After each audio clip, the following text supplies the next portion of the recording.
మేము ఇల్లు షిఫ్ట్ కాకముందుకు భువనగిరిలో ఉండేది. మాకు భువనగిరి నుండి స్వర్ణగిరి, యాదగిరిగుట్ట ఇవన్నీ దగ్గర కాబట్టి మా అమ్మమ్మ, తాతయ్య అలాగే తమ్ముడు, మమ్మీ వచ్చారు. టైంలో స్వర్ణగిరి వెళ్ళాము. ఈవినింగ్ టైం స్వర్ణగిరి ఉన్న యాదగిరిగుట్ట అయితే మస్తు ఉంటుంది చూడండి. లైటింగ్ లో ఫోటోలు దిగడానికి కోసమైనా రావచ్చు స్వర్ణగిరికి ఉన్న యాదగిరిగుట్టకి. అమ్మమ్మ తాతయ్య ఇద్దరు దర్శనం చేసుకోలేదంటే దర్శనం కోసం వచ్చినాము.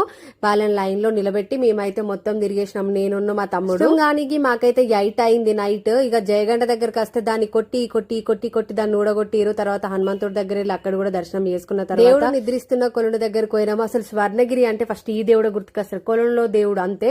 ఇక్కడ ఒక కాయిన్ వేసి దేవుడిని మంచిగా మొక్కుకున్నాము. మా హస్బెండ్ అయితే రెగ్యులర్ గా వస్తాము, వీక్లీ వన్స్ అయినా వస్తాము. మంచి అనిపిస్తలేదంటే ఫస్ట్ స్వర్ణగిరి కన్నా యాదగిరిగుట్ట కన్నానే పోయేది. మొత్తం అన్ని దర్శనాలు అయిపోయిన తర్వాత ఒక లడ్డూను పులిహోర తీసుకొని అందరం కొంచెం కూర్చొని తిని ఒక కొబ్బరికాయ కొట్టుకొని ఇక ఇంటికి స్టార్ట్ అయిదామని స్టార్ట్ అయ్యే లోపు ఫుల్ గా వర్షం పడింది. అలాగో అలాగ ఇంటికి వెళ్ళిపోయినాము. నెక్స్ట్ వీడియో కోసం వెయిట్ చేయండి.